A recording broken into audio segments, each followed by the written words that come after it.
Jumpa kembali dalam Maya Talk.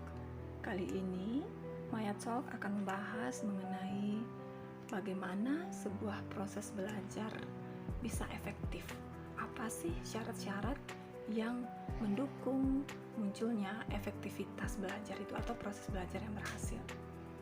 Kadang pertanyaan ini muncul ya saat kita melihat anak belajar pulang dari sekolah atau mengerjakan tugas-tugasnya.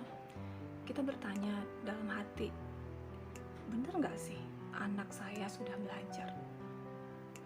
Bagaimana sih saya tahu bahwa anak saya itu benar-benar sudah belajar atau benar-benar suka dengan apa yang dia pelajari?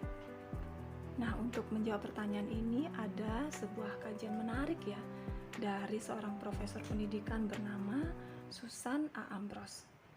Dari hasil kajiannya, dia menyebut ada 7 kondisi atau 7 syarat yang mesti dipenuhi yang akan membuat proses belajar itu berhasil. Yang pertama, syarat pertama itu pengetahuan yang sudah dimiliki akan menjadi kunci munculnya kemampuan baru. Artinya, kemampuan anak berdiri di atas lapis demi lapis pengetahuan. Sebuah kemampuan besar itu tidak datang dalam sekali jadi. Sebuah kemampuan besar itu tersusun dari satu demi satu kemampuan kecil, sama seperti tubuh manusia ya. Tubuh manusia itu kan terdiri atas jutaan sel. Nah, begitu pula dengan kemampuan anak. Kemampuan anak itu tersusun atas jutaan sel-sel kemampuan kecil. Bagaimana cara kita supaya anak memiliki kemampuan besar ini? Tentu dengan cara mencicil satu kemampuan kecil dan satu kemampuan kecil. Semakin lama, semakin banyak. Jadi sedikit demi sedikit menjadi bukit. Sebagai contoh, kita ingin nih anak, salah satu kemampuan literasi itu kan menulis kreatif ya. Nah, kita ingin anak menguasainya. Bagaimana caranya? Tentu kita tidak langsung menyuruh anak menulis lalu kita berharap dia bisa menulis bagus. Ya tidak begitu. Pertama, tentu dia dikenalkan dulu terhadap berbagai referensi gagasan. Dia dikenalkan dulu terhadap banyak bacaan bagus. Dari situ dia akan belajar bahwa setiap cerita itu memiliki gagasannya masing-masing. Kemudian dia belajar untuk mungkin berdiskusi ya tentang apa sih yang membuat buku itu menarik, apa sih yang membuat cerita itu menarik. Ketika dia tahu, artinya akan bertambah satu kemampuannya, yaitu kemampuan bagaimana cara membuat sebuah cerita yang menarik. Nah, begitu terus sampai akhirnya sekian tahun kemudian dia bisa menulis dengan baik. Jadi, kemampuan yang besar ini tersusun hari demi hari dari jutaan sel-sel kemampuan kecil. Kemudian yang kedua, cara anak menyusun bata-bata pengetahuannya dipengaruhi dari bagaimana cara mereka diajar untuk mengaplikasikan pengetahuan sedikit demi sedikit. Jadi, mereka belajar dan menerapkan apa yang dipelajari. Yang menerapkan itu maksudnya bekerja ya dengan indranya, tidak sekadar menjawab pertanyaan-pertanyaan yang ada di buku. Misalnya nih mereka belajar bahwa cara menghitung kecepatan tuh begini gitu. Kemudian itu dipraktekkan. Jadi ada mungkin bikin sebuah mobil-mobilan gitu ya. Kemudian kita bikin turunan, lalu di situ anak belajar menghitung kecepatan, membandingkannya dengan waktu yang dibutuhkan. Nah, dari sana mereka bisa mengaplikasikan pengetahuan tersebut. Kemudian yang ketiga, penting untuk membuat pelajaran itu relevan dan kontekstual untuk menumbuhkan motivasi mempelajarinya. Begini, apa yang disebut dengan kontekstual adalah pelajaran yang memiliki makna bagi anak. Sebagai contoh, kita kalau buka media sosial itu kan tidak semua konten atau tidak semua tulisan di media sosial itu yang kita baca.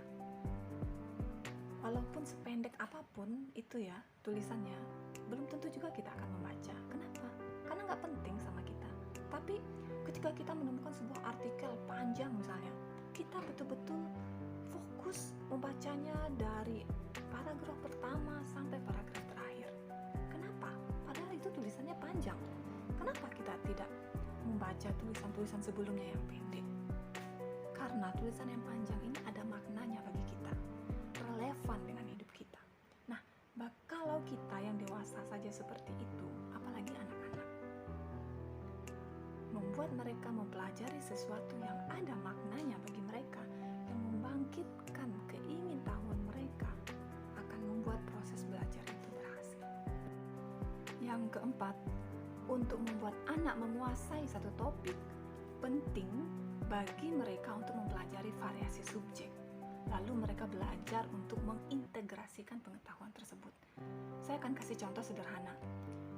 Menulis kreatif tadi ya, kalau kita ingin anak bisa menguasai keterampilan menulis kreatif, maka tentu yang mesti dia pelajari adalah pertama, bagaimana cara mendeskripsikan sesuatu.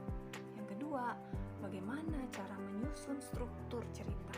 Yang ketiga, bagaimana cara menyusun dialog yang efektif, dan begitu seterusnya, sehingga ketika semua bagian-bagian keterampilan ini digabungkan menjadi satu, mereka bisa membuat sebuah tulisan yang menarik. Kemudian yang kelima, penting untuk menjelaskan tujuan mempelajari sesuatu. Kenapa? Supaya anak tahu nih, tujuan aku mempelajari ini apa. Ini akan membantu anak mengkonstruksi makna dalam dirinya. Nah, kenapa kebanyakan pelajaran yang diberikan kepada anak-anak itu tidak berhasil? Karena mereka tuh nggak ngerti, aku nih belajar ini buat apa sih? Nah, kalau kita kasih tahu nih, misalnya menulis nih, oke, sekarang kita belajar menulis cerita, nanti kita ceritanya akan begini-begini. Nanti ceritanya mungkin akan kita pajang, atau mungkin akan kita cetak gitu ya, atau kita ajak mereka untuk belajar menulis supaya mereka bisa nanti bikin esai. Kamu ingin dapat beasiswa nggak sih? Beasiswa ke luar negeri. Nah, untuk dapat beasiswa itu kamu harus bisa bikin esai yang menarik. Ayo kita belajar bikin esai supaya nanti kamu bisa mendapatkan beasiswa. Nah, tujuan seperti ini akan membuat anak termotivasi untuk mempelajari sesuatu. Kemudian yang keenam, kemampuan anak saat ini dipengaruhi oleh situasi sosial, emosi, dan iklim intelektual yang melingkupinya selama proses belajar.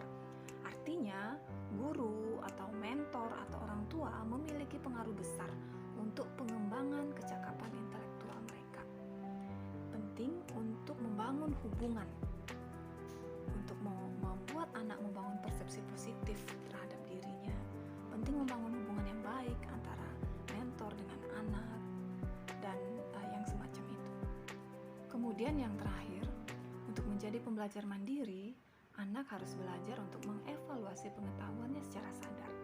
Dan ini hanya bisa terjadi kalau sejak awal mereka paham tujuan, paham metode, punya pengetahuan awal. Hasil yang mereka dapatkan akan menjadi bahan evaluasi mereka. Baik, demikianlah sekilas my